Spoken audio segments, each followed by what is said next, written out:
दरवाजा धीरे से खुला और नक्श ने थका हुआ कदम अंदर रखा। हाथ में सब्जियों से भरा झोला था और पीठ पर पसीने की लकीरें बह रही थीं। घर में घुसते ही उसे वहीं जानी पहचानी आवाज सुनाई दी, अनीका की। इतनी देर क्यों लगा दी? सब्जी लेने गए थे या मंडी संभालने? नक्श ने बिना कुछ कहे थैला किचन के स्लैब पर रखा और जूतों की पट्टियां खोलने लगा। पैरों में हल्का सा दर्द था, शायद इसलिए कि वो सारा दिन नंगे पांव इधर उधर घूमता रहा था। अब चाय बनाओ, मां थकी हुई हैं, उन्हें आराम चाहिए। ये दूसरी आवाज थी, सास की। नक्श ने गहरी सांस ली और फिर चुपचाप केतली उठाकर गैस पर रख दी। उबलते पानी के साथ उसकी आंखों में कुछ पुरानी यादें भी उबलने लगीं। वो दिन जब उसे लगता था कि शादी के बाद जिंदगी खूबसूरत होगी। गैस की आंच तेज करते हुए उसने पीछे खड़ी सास को देखा, जो सोफे पर बैठी टीवी के सीरियल में डूबी थीं। नक्श ने धीरे से अदरक कूटी और चाय में डाली। थोड़ा तेज मीठा बनाना, मां को वैसे पसंद है, अनीका ने कहा, बिना उसकी तरफ देखे। नक्श को याद नहीं था कि आखिरी बार अनीका ने उससे सीधे आंख मिलाकर कब बात की थी। शायद शादी के पहले हफ्ते में। चाय बनाकर उसने 2 कप ट्रे में रखे और ड्राइंग रूम में ले आया। ट्रे रखते ही सास ने कहा, सुनो नक्श, नीरज की बाइक धोनी है, धूल से भरी है पूरी। जी, नक्श ने जवाब दिया। उसकी आवाज में कोई जीवन नहीं था। ये वो नक्श नहीं था जो कभी अपने दोस्तों में सबसे ज्यादा हंसने वाला हुआ करता था। रात को सब खाना खा चुके थे। अनीका फिर से फोन में व्यस्त थी, शायद किसी दोस्त से चैट कर रही थी। नक्श रसोई में बर्तन धो रहा था। प्लेटों पर लगे दाल के दाग उससे जैसे उसका अस्तित्व मिटा देना चाहते थे। कल जल्दी उठ जाना, अनीका के पापा ने कहा। मेहमान आ रहे हैं और घर का एक कोना भी गंदा नहीं होना चाहिए। नक्श ने सिर हिलाया। बिस्तर पर लेटे हुए उसकी आंखें छत से चिपकी रहीं। रात का सन्नाटा उसके अंदर की आवाजों से भारी हो रहा था। फोन वाइब्रेट हुआ। स्क्रीन पर दादाजी का नाम चमका। कई महीनों बाद कोई अपनेपन की आवाज सुनने को मिली। कैसे हो बेटा? ठीक हूं। नक्श की आवाज भर्राई हुई थी। बहुत हो गया बेटा, अब लौट आओ, यहां सब तुम्हारे इंतजार में हैं। नक्श की आंखों से आंसू बह निकले। दादाजी, मैं थक गया हूं, अब और नहीं सहना, बस आ जाओ, तुम्हारे बिना घर सुना है, तुम्हारा हक है इस नाम पर, इस घर पर और उस प्यार पर जो तुमसे छीन लिया गया। नक्श की उंगलियां कांप रही थीं, पर उसके मन में एक ठोस निर्णय जन्म ले रहा था। मैं आ रहा हूं, उसने धीरे से कहा। सुबह जल्दी उठकर नक्श ने अपना बैग निकाला। उसमें ज्यादा कुछ था नहीं, कुछ कपड़े, एक पुरानी डायरी और दादाजी की दी हुई घड़ी। जब वो कमरे से बाहर निकला तो अनीका दरवाजे के पास खड़ी थी। कहाँ जा रहे हो? घर, नक्श ने कहा। तो ये घर क्या है? तुम्हारा घर, मेरा नहीं। अनीका चुप हो गई। शायद वो जानती थी कि नक्श ने जो कहा वो गलत नहीं था। तुम चाहो तो रुक सकते हो, अनीका ने औपचारिक स्वर में कहा। तुम चाहती ही कब थी कि मैं रुकूं? नक्श की मुस्कान में गहरी थकावट थी। सीढ़ियां उतरते समय उसके कदम भारी थे, लेकिन दिल कुछ हल्का लग रहा था। बाहर निकलते ही ठंडी हवा ने उसके चेहरे को छुआ। बस स्टॉप पर खड़ा होकर उसने आसमान की तरफ देखा। बादल छाए थे, लेकिन बारिश नहीं हो रही थी, जैसे प्रकृति भी उसकी भावनाओं को समझ रही हो। कुछ देर बाद एक काली मर्सिडीज उसके सामने आकर रुकी। सर, चलिए, ड्राइवर ने दरवाजा खोला। गाड़ी में बैठते ही नक्श ने खिड़की से बाहर देखना शुरू किया। सड़कों के दोनों ओर दौड़ते पेड़ उसे उसके ही जैसे लगे, जड़ से उखड़े हुए, लेकिन जिंदा। गुजरात की ओर जाने वाला रास्ता जितना लंबा था, उतना ही उलझा हुआ भी। हर मोड़ पर नक्श की यादें उसके साथ दौड़ने लगीं। कभी वो मां की गोद में सिर रखकर भविष्य के सपने देखा करता था, कभी वो दादाजी के साथ बिजनेस मीटिंग्स में बैठा करता था। आपके पापा नहीं चाहते थे कि आप इस तरह जाएं, ड्राइवर ने एक बार कहा। मैं भी नहीं चाहता था, नक्श ने जवाब दिया। कुछ घंटे बाद गाड़ी एक बड़ी हवेली के सामने रुकी। गेट अपने आप खुला और नक्श के स्वागत में खड़ी थी एक पूरी दुनिया, जिसे उसने खो दिया था। दादाजी सीढ़ियों पर खड़े थे, उनकी आंखों में आंसू थे, लेकिन मुस्कान भी थी। बेटा, नक्श उनके गले लग गया। मैं वापस आ गया हूं। उसकी आवाज टूटी हुई थी। अब सब कुछ ठीक होगा। हवेली में कदम रखते ही उसे अपने असली अस्तित्व का एहसास हुआ। यहां कोई उसे दामाद नहीं, बेटा मानता था। यहां कोई उससे आदेश नहीं देता, बल्कि उसका आदर करता था।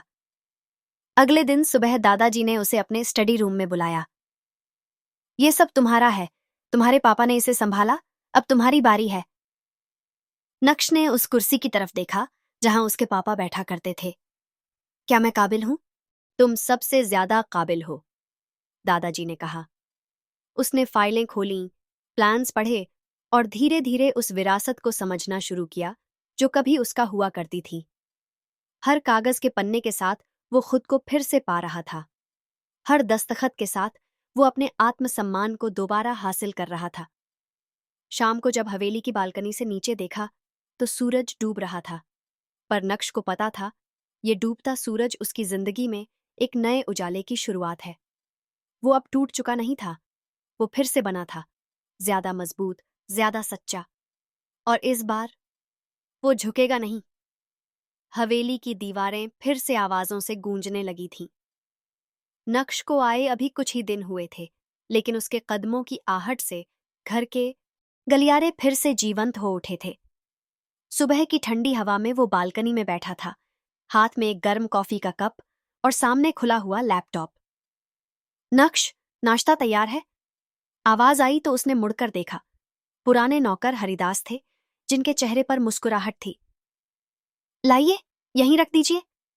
हरिदास ने ट्रे मेज पर रख दी, फिर कुछ देर रुककर बोले, बहुत दिन बाद हवेली में असली मालिक की वापसी हुई है, अब सब कुछ संभल जाएगा। नक्श ने हल्की मुस्कान दी, लेकिन मन में गहराई से कुछ और ही चल रहा था। कॉफी की घूंट भरते हुए उसने डायरी का एक पन्ना पलटा। उसमें उसके पिता के लिखे पुराने नोट्स थे। नेतृत्व अधिकार से नहीं, अपनत्व से आता है। वो शब्द उसके जहन में गूंजते रहे, जैसे उसे किसी बड़े निर्णय की ओर धकेल रहे हों। उस दिन दोपहर को दादाजी ने उसे ऑफिस बुलाया। ये देखो, पिछले 5 साल का टर्नओवर।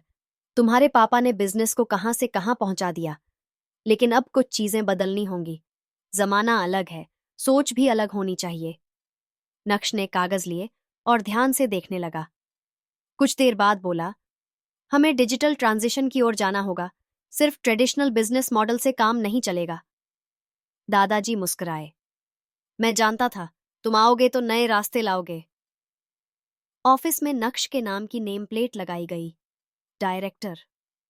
पहली बार उसे अपने नाम के आगे कोई भूमिका मिली थी जो सिर्फ घर जमाई तक सीमित नहीं थी। शाम को जब वो अपने केबिन में बैठा था, तब दरवाजे पर हल्की दस्तक हुई। क्या मैं अंदर आ सकती हूं? नक्श चौंका। ये आवाज अनीका की थी। उसने सिर हिलाया। अनीका ने धीमे कदमों से अंदर आकर दरवाजा बंद किया। वो पहले से कुछ बदली हुई लग रही थी। चेहरे पर संकोच था और आंखों में अपराध बोध। कैसे हो? अब बेहतर हूं, नक्श ने संयम से कहा। मैं जानती हूं, मैंने बहुत कुछ गलत किया, पर मैं ये भी जानती हूं कि तुम्हें खो देना मेरे लिए एक ऐसा खालीपन है जो किसी से भरा नहीं जा सकता। नक्श ने उसकी ओर देखा, लेकिन इस बार उसकी आंखों में वही दर्द नहीं था जो पहले होता था। तुम्हें मेरी कीमत तब समझ आई जब मैं वहां से चला गया। क्या यही रिश्ता था हमारा? नहीं। अनीका की आंखों से आंसू गिरने लगे। मैं बस डर गई थी, समाज के डर से, माँ बाबा की बातों से, और तुम्हें कभी मौका ही नहीं दिया अपनी बात कहने का। अब बातों से कुछ नहीं बदलेगा। मैं यहां सिर्फ इसलिए नहीं लौटा कि तुम्हें कुछ साबित कर सकूं। मैं यहां खुद के लिए आया हूं, अपने आत्मसम्मान के लिए। अनीका ने धीरे से कहा, क्या मैं एक मौका मांग सकती हूं? नक्श चुप रहा, फिर कुछ सेकंड बाद बोला, ये मौका रिश्ते के लिए नहीं, इंसानियत के लिए है। तुम रहना चाहो रह सकती हो, लेकिन मेरे फैसले अब मैं खुद लूंगा। अनीका ने सिर झुकाया और बिना कुछ कहे वापस चली गई। अगले दिन नक्श कंपनी के नए प्रोजेक्ट नव प्रवाह की मीटिंग में था। इसमें युवाओं को स्टार्टअप के लिए फंडिंग और ट्रेनिंग देने का आइडिया था। हमारी कंपनी अब सिर्फ कमाई नहीं, समाज में बदलाव लाने का जरिया भी बनेगी, नक्श ने बोर्ड को कहा। मीटिंग खत्म होने के बाद उसे दादाजी का फोन आया। तुम्हारी सोच पर मुझे गर्व है। तुमने साबित कर दिया कि खून से ज्यादा जरूरी है कर्म। उसी शाम नक्श ने हवेली के पुराने स्टोर रूम को खुलवाया। अंदर ढेरों पुराने फोटो फ्रेम्स, फाइलें और कुछ टूटी फूटी चीजें थीं। एक पुराना लकड़ी का बक्सा खोलते ही उसे अपने बचपन की तस्वीरें मिलीं। उनमें से एक तस्वीर में वो अपनी माँ की गोद में था और पीछे उसके पापा हंसते हुए देख रहे थे। उसने वो तस्वीर अपने कमरे में रख दी। रात को नींद नहीं आ रही थी। तभी दरवाजा खटखटाया गया। मैं अनिका, अंदर आओ, नक्श ने कहा। अनिका के हाथ में एक लिफाफा था। ये तुम्हारे लिए। नक्श ने खोला तो अंदर एक चिट्ठी थी। मैंने तुम्हारे साथ जो किया उसके लिए शायद माफी कम पड़ जाए, लेकिन मैं सच में बदलना चाहती हूं। अगर कभी तुम्हारे दिल में मेरे लिए जगह बचे तो मैं इंतजार करूंगी। नक्श ने चिट्ठी पढ़ी और चुपचाप वापस उसे थमा दी। ये तुम अपने पास रखो और बदलने की शुरुआत अपने भीतर से करो। किसी को साबित करने के लिए नहीं, खुद के लिए। अनिका ने सिर हिलाया और चली गई। हवेली की दीवारों ने उस रात एक और चुप्पी दर्ज की, लेकिन नक्श जानता था ये चुप्पी डर की नहीं, बदलाव की थी। उसने बालकनी में आकर आसमान की तरफ देखा। तारे चमक रहे थे और उनमें एक उम्मीद थी कि कल जब सूरज उगेगा तो साथ में कुछ और भी उगेगा। एक नया विश्वास, एक नई शुरुआत। और इस बार वो अकेला नहीं होगा। सुबह की किरणों ने हवेली की खामोश दीवारों पर दस्तक दी, लेकिन नक्श की आंखें रात भर नहीं लगी थीं। बालकनी में बैठा वो अपनी डायरी के पिछले पन्नों को पलट रहा था। आज उसका पहला दिन था बतौर डायरेक्टर ऑन बोर्ड, पर उसके दिल में जो उथल पुथल थी वो उससे कहीं बड़ी थी जितनी कोई नई जिम्मेदारी दे सकती थी। नीचे लॉन में अनीका गुलाब के पौधों को पानी दे रही थी। नक्श की नजरें एक पल को ठिठक गईं, लेकिन उसने खुद को तुरंत संभाला। अब भावनाएं उस पर हावी नहीं थीं, बल्कि वो उन्हें नियंत्रित करना सीख रहा था। सर, आपकी कार तैयार है। ठीक है, मैं आ रहा हूं, नक्श ने जवाब दिया। ऑफिस पहुंचते ही उसने पूरे स्टाफ को एकत्र किया। मैं यहां सिर्फ नाम के लिए नहीं बैठा हूं, नक्श ने सीधा और साफ लहजे में कहा। मेरे पास वक्त कम है, लेकिन करने को बहुत कुछ है। हम नव प्रवाह को अगले 3 महीने में लॉन्च करेंगे और मैं चाहता हूं कि ये पूरे देश का सबसे प्रभावी स्टार्टअप इंक्यूबेशन मॉडल बने। सभी की आंखों में उत्साह था, लेकिन कुछ पुराने बोर्ड मेंबर्स के चेहरे पर संदेह की झलक भी। नक्श ने उसे भी पढ़ लिया और मन में ठान लिया कि उसे हर शक को अपने काम से जवाब देना है। दोपहर को मीटिंग्स के बाद नक्श अपनी पुरानी यादों में खो गया। जब उसने इंजीनियरिंग की थी और कॉलेज में स्मार्ट वाटर प्यूरिफायर का मॉडल बनाया था, लेकिन शादी और पारिवारिक जिम्मेदारियों के बोझ ने उसे उसके सपनों से दूर कर दिया था। अब वक्त था फिर से खुद को ढूंढने का। उसी शाम उसने नव प्रवाह का पहला वर्कशॉप प्लान किया, एक छोटे से गांव में जहां आज भी लड़कियां विज्ञान पढ़ने से डरती थीं। हम बदलाव वहीं से शुरू करेंगे जहां से कोई उम्मीद नहीं करता, नक्श ने अपनी टीम से कहा। अगले दिन जब वो गांव पहुंचा तो वहां के स्कूल की हालत देख उसके कदम ठिठक गए।